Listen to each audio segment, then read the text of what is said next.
तुम कितनी बार अपनी जरूरतें दबा देते हो सिर्फ इसलिए कि रिश्ता बचा रहे। जो रिश्ता तुम्हारे आत्मसम्मान पर टिके वह रिश्ता नहीं समझौता है। अब यह समझौता खत्म करो। तुम्हारा मूल्य तुम्हारी उपलब्धियों से नहीं आता, तुम्हारा मूल्य तुम्हारी आंतरिक स्थिरता से आता है।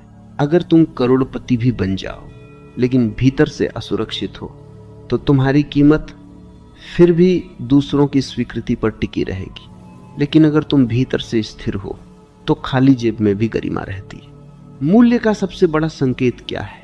तुम्हें जल्दी नहीं होती। जिस व्यक्ति को अपनी कीमत पता होती है वह भागता नहीं, वह साबित नहीं करता, वह मनाने के पीछे नहीं दौड़ता।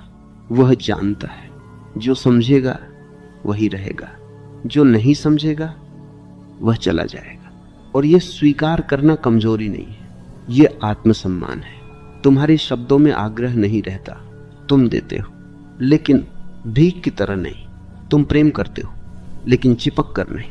तुम रहते हो लेकिन अपनी शर्तों पर।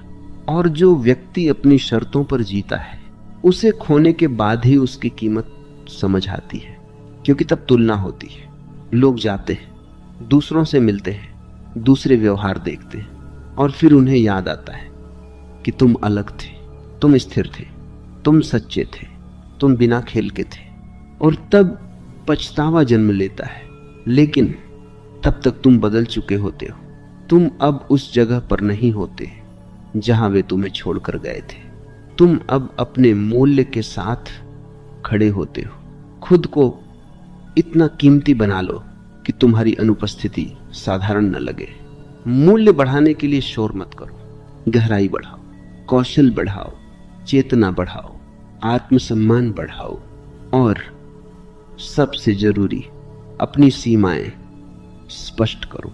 जब तुम अपने भीतर स्पष्ट होते हो तो दुनिया धीरे धीरे तुम्हारे साथ स्पष्ट होने लगती है।